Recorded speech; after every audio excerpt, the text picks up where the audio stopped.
Hello guys! Welcome back to my YouTube channel!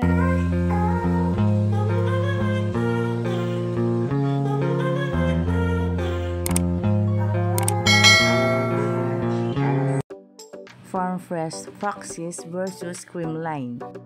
Umabot lang naman ng 4 sets ang laro bago nila natalo ang Farm Fresh Foxes.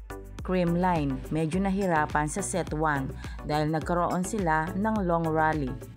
First time in history ng volleyball na nagkaroon ng long rally sa set 1. Malakas din ang opensa at depensa ng Farm Fresh Foxes. Lalo na ang baguhang si Kaitlyn Biray ay malaki talaga ang ambag nito sa kanila. Nung ipinasok na siya ay nag-contribute agad ito ng score. Naging dikitan ang score at laban ng Creamline at Farm Fresh. Kaya sa set 1 medyo nag-struggle ang Creamline. Tapos ang score sa set 1 ng 34-36 at nakuha nga ng Farm Fresh Foxes ang set 1. Pero hindi nagpatinag ang Creamline. Nakuha nila ang set 2 sa score na 25-23. 2 puntos lang naman ang lamang nila sa Farm Fresh. At nagtuloy-tuloy na nga ang pagkapanalo ng Creamline.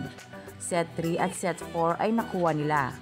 Kaya unang laro, unang panalo ng Creamline ngayong 2024.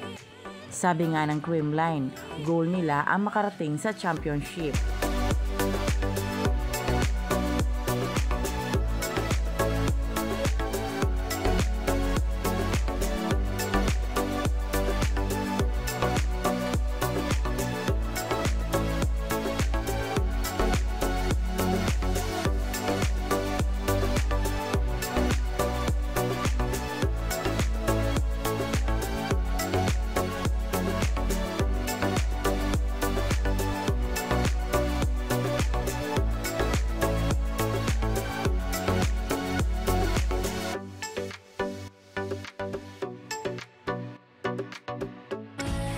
So, ayun na nga guys.